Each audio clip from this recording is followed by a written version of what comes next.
we have a challenge when it comes to IP and regulation specifically because countries are misaligned on what both are. In the United States, we tend to regulate products versus process. And there's good reason for that. The government wants to encourage growth and innovation, and nobody wants to regulate how scientists are doing their work in the lab. So all of that makes sense.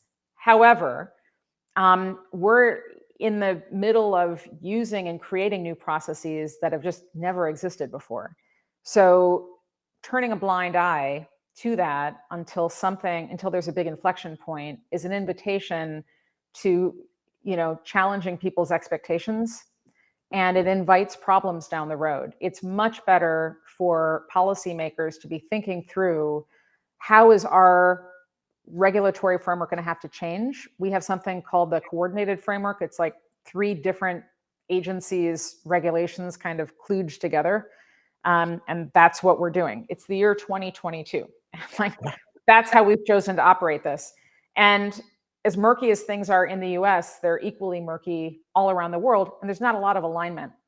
There are global discussions starting to happen. So the World Economic Forum has a council on synthetic biology, and they're trying to think through what that looks like. Eric Schmidt, through Schmidt Futures, Eric Schmidt was the former CEO of Google, and then Alphabet. Through his foundation, this is something that they are trying to galvanize a global conversation on. But global conversations have to lead to actions, and we don't have a framework for this. So there's the BWC. There are conventions against bioweapons. What we don't have is a framework that encourages innovation and enables people to profit, while also setting a roadmap, a strategic roadmap, as well as guardrails and sort of guidelines that are enforceable. We don't have that, and we're not incenting collaboration. So the model that we propose is based on Bretton Woods. My academic background is economics and game theory, so that's to some degree where some of this is coming from. But I really spent a long time trying to find an analogous model of some way to bring people to the table, to incent them to make good decisions, governments to make good decisions, and that was the best model that I could find. And the idea here is, if the countries that are members of this are all incentivized to align and collaborate, and the penalties are great for those who deviate,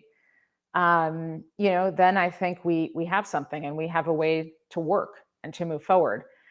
We actually have lots of recommendations that range from how there should be a global consortia that is, accountable and working toward decisions in a quicker way than typically happens, all the way down to individual levels. We talk about George Church, who's a preeminent geneticist, who said, we have to have a license to drive a vehicle. Maybe we should have to have a license to operate synthetic biology. And we agree. We would take that many steps further. And we explain how in the book we think the right approach is to enable people to do their research and to really innovate, while keeping a watchful eye on what they're doing and how to make sure we have good, effective safety standards.